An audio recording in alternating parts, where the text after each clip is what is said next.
Olá pessoal, sejam muito bem-vindos. É um prazer estar com vocês aqui no canal Mediunidade Online.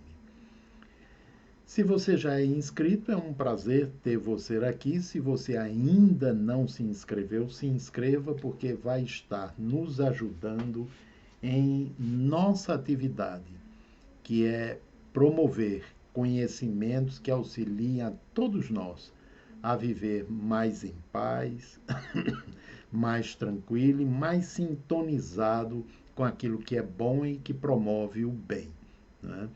Então, gente, hoje eu quero conversar com vocês a respeito de um capítulo do livro de Emmanuel que nos traz um bocado de reflexões importantes a respeito de passagens dos evangelhos. E esse livro é Caminho, Verdade e Vida, que foi recebido é, pelo Chico Xavier.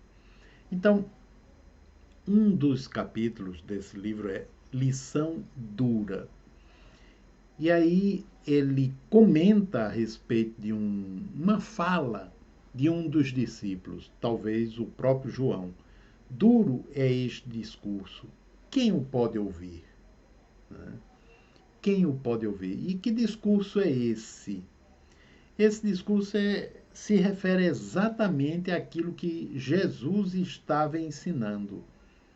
Diz Emmanuel o seguinte: Jesus apresentou a sua plataforma de princípios imortais, rasgou os caminhos, não enganou a ninguém relativamente às dificuldades e obstáculos. Né? E aí acrescenta ainda Emmanuel: é necessário esclarecer o Senhor, negarmos a vaidade própria, arrependermos-nos de nossos erros e convertermos-nos ao bem. O evangelista assinalou, diz Emmanuel, a observação de muitos dos discípulos. Duro é este discurso. Quem o pode ouvir? E por que é duro? Porque não é uma tarefa simples. Perceber e renunciar à vaidade. O que é perceber e renunciar à vaidade? Implica em a gente perceber a própria vaidade. E para que a gente perceba a vaidade, a gente já precisa ter uma abertura de consciência que nos possibilite a autoobservação, a ponto da gente identificar a vaidade presente no nosso comportamento. A vaidade, a gente pode vê-la de duas formas. A vaidade como sendo parte do cuidado e da autoapreciação. Esta é saudável. Eu não estou me cuidando, eu não estou buscando uma boa apresentação no sentido de que gostem de mim, de que os outros me apreciem, mas por estar me cuidando mesmo, por gostar de mim, né? E gostar da minha própria apresentação. Isso aí está representando um indivíduo que está em treinamento no auto-amor, no amor a si mesmo. Mas temos aquela outra vaidade, que ela decorre da necessidade de que os outros gostem de mim, me apreciem, me achem bonito, extraordinário, seja lá o que for. Porque a vaidade pode estar em cima da beleza física, dos atributos intelectuais, culturais, profissionais, físicos, etc. Então, essa vaidade é a que ele estava se referindo, porque essa vaidade ela tem ligação com autoestima baixa, ou seja, eu não me aprecio. E por não me apreciar, eu quero e dependo da apreciação dos outros, da consideração dos outros. Então, quando Jesus diz renuncie à vaidade, ele está dizendo perceba, né, como você funciona. Trabalhe-se no sentido de acolher sua própria criança interior, suas áreas não desenvolvidas. Porque em assim fazendo, você não vai necessitar do reconhecimento, da apreciação e da valorização que vem de fora. Esta será a consequência de você estar se amando, se gostando e se cuidando devidamente. Então, significa exatamente isso, né? Ou seja, ele está nos convidando. Mas é um trabalho fácil? Não, não é um trabalho fácil, assim como o reconhecimento dos próprios erros.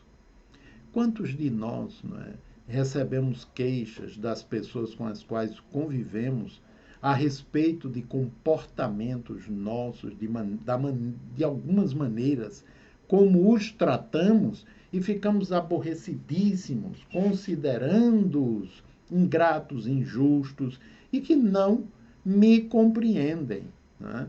E a gente se aborrece profundamente com isso.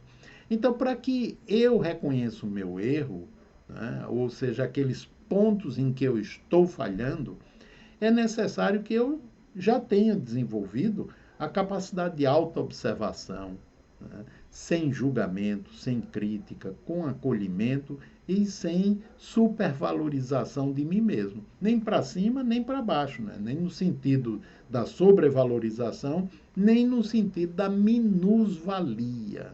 Né? Porque pode ser para cima ou pode ser para baixo também.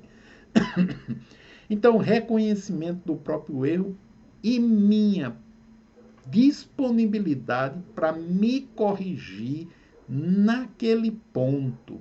E aí eu vou saindo daquela faixa de funcionamento e dessa forma me convertendo ao bem. Né? O que é me converter ao bem? É eu me dedicar a alguma religião? Não. E pode ser também. Né? Me converter ao bem significa eu estar gostando de mim, eu estar me apreciando, eu estar me valorizando, eu estar me amando. Porque se eu estou conquistando isso, obviamente eu vou valorizar o meu próximo, respeitar o meu próximo, acolhê-lo em suas quedas, né? E vou ajudá-lo, tanto quanto eu busco ajuda no sentido da promoção interior que ele pode conquistar. Né? Ou seja, eu vou estar conectado com um movimento de renovação, de paz e de tudo que é bom, obviamente. Mas dá um trabalho, gente. Né? Dá um trabalho enorme.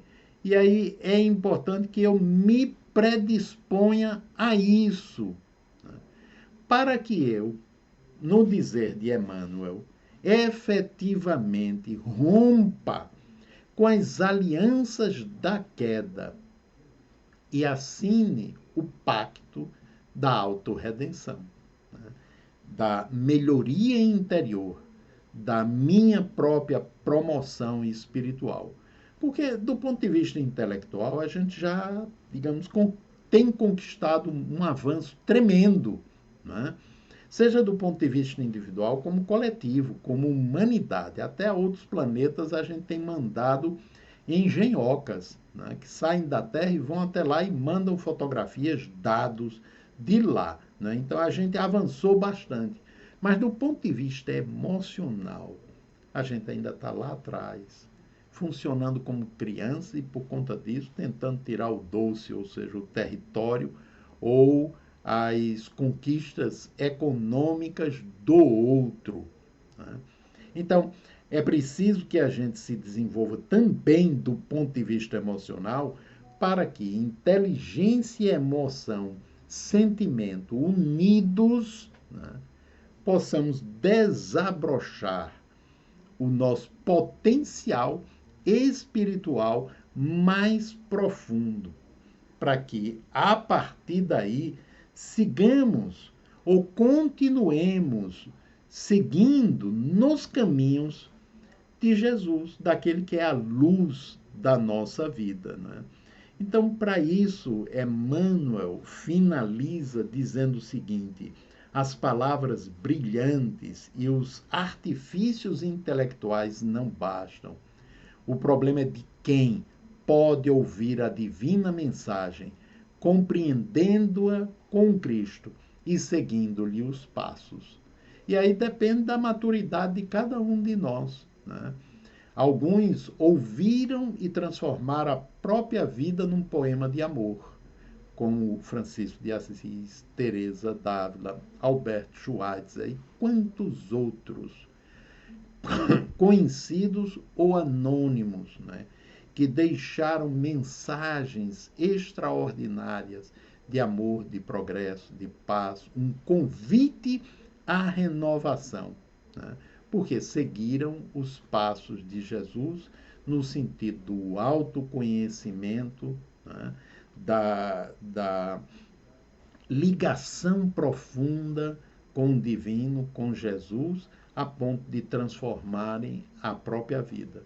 Então, gente, um grande abraço a todos, né? E até o nosso próximo encontro aqui em Mediunidade Online. Se você não é inscrito, não se esqueça de se inscrever, clicar se gostou ou não, né? Um abração, gente. Até o nosso próximo encontro.